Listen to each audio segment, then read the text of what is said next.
Now it's time for Media Watch, a roundup of some of the stories making news across China. A series of photos which won a National Photo Award were not taken by the prize-winning photographer. That's according to the China Youth Daily, which reports that the well-known photographer in question, Sang Yu-ju, has been stripped of the award he received 6 months ago. The China Photographers Association, the CPA, runs the Golden Medal Award, generally recognized as the top award for photographers in China. It claims Sang plagiarized the work of other photographers and therefore broke the competition's rules. However, Sang insists that the entry was a joint work composed by him and another photographer.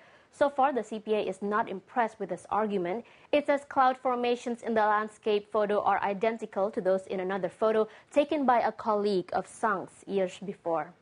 One person was killed and dozens injured when over 200 hired thugs clashed with more than 100 local residents in the village of Hewan in Jiangsu province.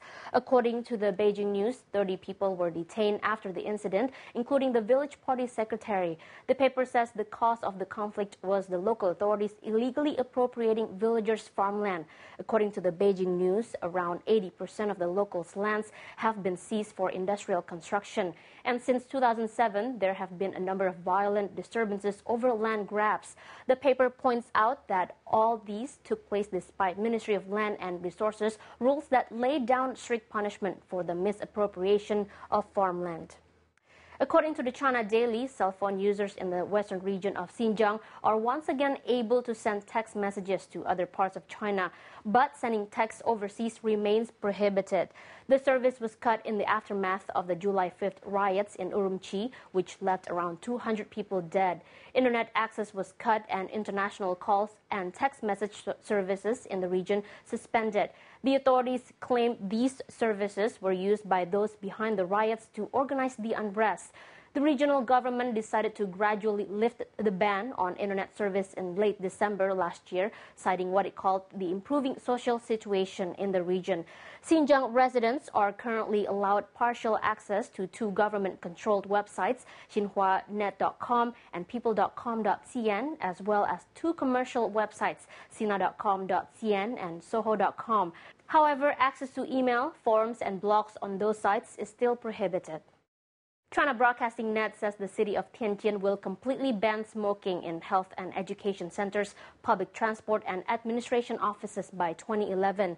Those who break the ban will be fined as much as $1,700. The website quotes statistics as saying that almost 60% of men in the coastal city smoke, the highest proportion in China. Meanwhile, around 12% of women smoke. Statistics from 2007 showed that China had over 300 million smokers, the largest number in the world. And those who die of causes related to passive smoking is estimated at over 100,000.